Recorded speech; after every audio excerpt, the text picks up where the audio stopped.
provisions of federal civil rights law. Another area of civil rights law that we talk about a lot, of course, is Title IX, sex-based discrimination.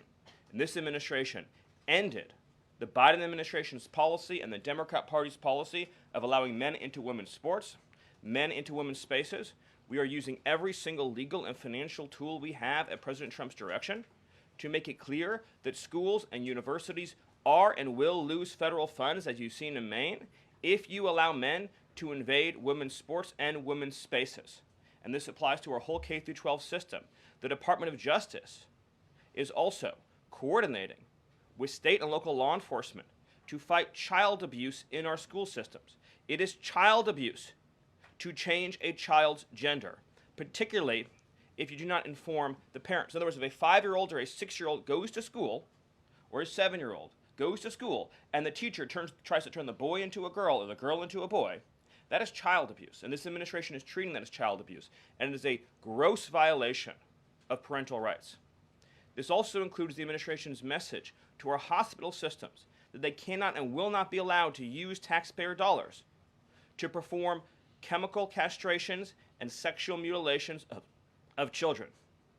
Castration surgeries, castration drugs, sterilization treatments of children are barbaric.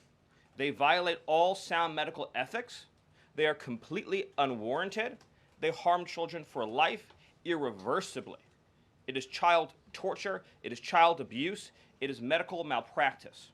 And so the Department of Health and Human Services, under the leadership of Bobby Kennedy, as well as the Department of Justice and other departments of this government, are making clear to our medical providers and our hospital systems that you cannot use taxpayer dollars to perform these barbaric procedures on America's children. And HHS has systematically eliminated all of the junk, fake science that was produced under the Biden administration promoting sex changes on children, promoting the idea of sterilizing children. That's been cleaned out, that's been removed, and new guidance is being issued to doctors and hospitals advising them that they cannot perform these horrifying procedures, these irreversible procedures on our nation's children. We are also making clear in our prison system, male prisoners will not be allowed into women's prisons. The Biden administration promoted prison rape by putting men into female prisons. That is obviously insane, cruel, and unacceptable. And even though the Democrat Party and Hakeem Jeffries and the Democrat media continue to fight to put men into women's prisons, this administration will not allow that. And will not allow men, as well, in our K-12 system, into women's private spaces and restrooms.